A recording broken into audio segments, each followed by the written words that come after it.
নমস্কার বন্ধুরা, আপনাদের সবাইকে আবারও স্বাগতম। আজকের ভিডিওতে আমি দেখাবো কিভাবে খুব সহজে এবং কম খরচে কলকাতার হাওড়া থেকে ট্রেনে করে মায়াপুর ভ্রমণ করবেন। কোথা থেকে ট্রেন ধরবেন, কোথায় নামবেন, কিভাবে গঙ্গা পার হবেন, কোথায় হোটেল পাবেন, 2 দিনে কিভাবে পুরো মায়াপুর ঘুরে দেখবেন এবং আনুমানিক কত টাকা খরচ হবে, সবকিছু এই এক ভিডিওতেই জানিয়ে দেব। তাই ভিডিওটি শেষ পর্যন্ত অবশ্যই দেখবেন। চলুন শুরু করা যাক। আমাদের যাত্রা শুরু হচ্ছে হাওড়া স্টেশন থেকে। হাওড়া থেকে নবদ্বীপ ধামগামী যে কোনো সুবিধাজনক ট্রেনে উঠে পড়ুন। ট্রেনে রিজার্ভেশন থাকে, আরও আরামদায়কভাবে যেতে পারবেন, তবে অনেকেই সাধারণ টিকিটেও যাতায়াত করেন। ট্রেনে বসে জানালার বাইরে গ্রামের সবুজ মাঠ, নদী, ছোট ছোট স্টেশন আর বাংলার সুন্দর প্রাকৃতিক দৃশ্য উপভোগ করতে করতে কয়েক ঘন্টার মধ্যেই পৌঁছে যাবেন নবদ্বীপ ধাম স্টেশনে। স্টেশন থেকে বেরোলেই বাইরে অনেক অটো পাবেন। অটোতে উঠে সরাসরি চলে আসুন নবদ্বীপ গঙ্গা ফেরিঘাটে। অটোর ভাড়া খুব বেশি নয় এবং সময়ও খুব কম লাগে। ফেরিঘাটে পৌঁছে নৌকার টিকিট কেটে গঙ্গা পার হয়ে চলে আসুন মায়াপুর ঘাটে। এই নৌকা ভ্রমণটি খুবই সুন্দর। গঙ্গার ওপরে বইতে থাকা হাওয়া, চারপাশের শান্ত পরিবেশ এবং দূর থেকে দেখা ইস্কনের বিশাল মন্দির, সব মিলিয়ে এক অন্যরকম অনুভূতি।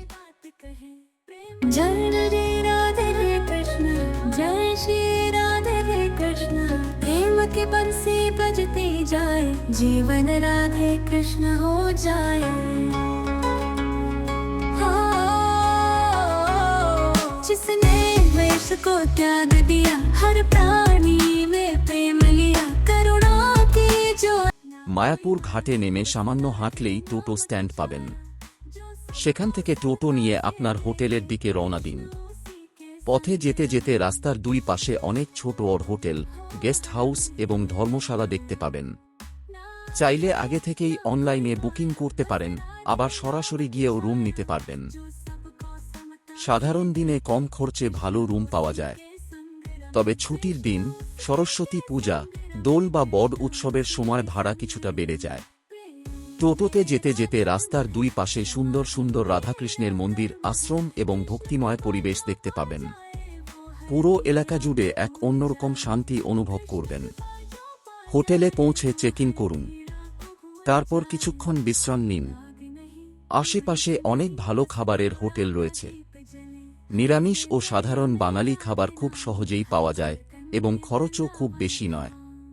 দুপুরের খাবার খেয়ে একটু বিশ্রাম করুন, কারণ বিকেলে শুরু হবে মায়াপুরের সবচেয়ে সুন্দর অভিজ্ঞতা। হরে হরে রাম হরে কৃষ্ণ কৃষ্ণ কৃষ্ণ কৃষ্ণ হরে হরে রাম হরে কৃষ্ণ কৃষ্ণ কৃষ্ণ কৃষ্ণ হরে হরে রাম হরে কৃষ্ণ কৃষ্ণ কৃষ্ণ কৃষ্ণ হরে হরে রাম হরে কৃষ্ণ কৃষ্ণ কৃষ্ণ কৃষ্ণ হরে হরে রাম হরে কৃষ্ণ কৃষ্ণ কৃষ্ণ কৃষ্ণ হরে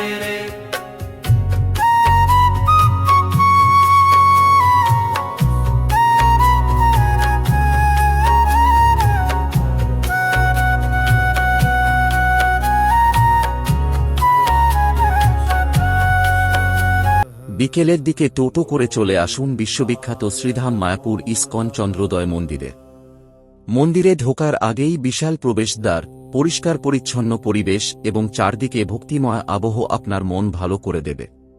ভেতরে প্রবেশ করে ধীরে ধীরে পুরো মন্দির ঘুরে দেখুন। শ্রী শ্রী রাধা মাধবের অপূর্ব দর্শন করুন।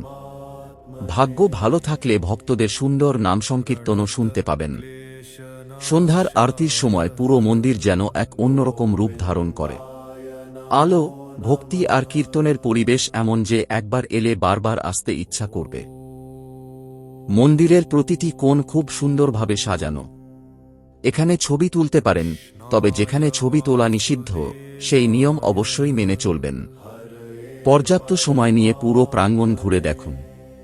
এরপর মন্দিরের বইয়ের দোকান বা প্রসাদের দোকান থেকেও চাইলে কিছু স্মারক কিনতে পারেন।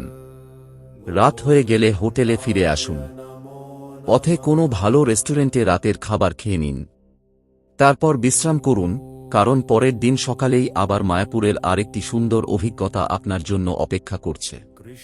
পরের দিন খুব ভোরে উঠে আবার ইসকন মন্দিরে চলে আসুন। সকালে শান্ত পরিবেশ, মন্দিরের মঙ্গল আরতি এবং ভক্তিময় আবহ সত্যিই মন ছুঁয়ে যায়। এরপর প্রসাদ কুপন নিয়ে নির্দিষ্ট সময়ে ইসকনের প্রসাদ গ্রহণ করতে পারেন। অনেক ভক্তই এই প্রসাদের জন্য দূর দূরান্ত থেকে এখানে আসেন। প্রসাদ গ্রহণের পর যদি হাতে সময় থাকে তাহলে একটি টোটো ভাড়া করে মায়াপুরের আশেপাশের দর্শনীয় স্থানগুলো ঘুরে দেখতে পারেন। বিভিন্ন আশ্রম, মন্দির এবং শান্ত পরিবেশ আপনার ভ্রমণকে আরও স্মরণীয় করে তুলবে। চাইলে এই সাইট সিইং প্রথম দিনের বিকেলেও করতে পারেন। এবার আসি মোট খরচের কথায়। হাওড়া থেকে ট্রেনের ভাড়া, নবদ্বীপ স্টেশন থেকে অটো, নৌকা ভাড়া, টোটো, এক রাতের হোটেল, খাওয়া দাওয়া এবং অন্যান্য ছোটখাটো খরচ মিলিয়ে একজনের প্রায় 1200 থেকে 2000 টাকার মধ্যেই খুব সুন্দরভাবে এই ভ্রমণ সম্পন্ন করা যায়। আপনি যদি ভালো মানের হোটেল নেন বা কেনাকাটা করেন তাহলে খরচ কিছুটা বাড়তে পারে। সব ঘোরা শেষ হলে মায়াপুর ঘাটে ফিরে আসুন। সেখান থেকে নৌকায় গঙ্গা পার হয়ে নবদ্বীপ ফেরিঘাটে যান। তারপর অটো ধরে নবদ্বীপ ধাম স্টেশনে পৌঁছে হাওড়াগামী ট্রেনে উঠে বাড়ির উদ্দেশ্যে রওনা দিন। যারা খুব কম বাজেটে 2 দিনের শান্ত, সুন্দর এবং আধ্যাত্মিক পরিবেশে ভ্রমণ করতে চান তাদের জন্য মায়াপুর সত্যিই একটি অসাধারণ জায়গা। পরিবার, বন্ধু বা একাই সব ধরনের ভ্রমণকারীর জন্য এই জায়গাটি উপযুক্ত। আশা করি এই সম্পূর্ণ ট্রাভেল গাইড আপনাদের অনেক কাজে লাগবে। যদি ভিডিওটি ভালো লাগে তাহলে অবশ্যই একটি লাইক করবেন, চ্যানেলটি সাবস্ক্রাইব করবেন এবং নতুন নতুন ভ্রমণ ভিডিও সবার আগে দেখতে বেল আইকনটি অন করে রাখবেন। আপনাদের কোনো প্রশ্ন থাকলে অবশ্যই কমেন্টে জানাবেন, আমি উত্তর দেওয়ার চেষ্টা করব। আজকের মতো এখানেই শেষ করছি। সবাই ভালো থাকবেন, সুস্থ থাকবেন। আবার দেখা হবে নতুন একটি সুন্দর ভ্রমণ ভিডিও নিয়ে।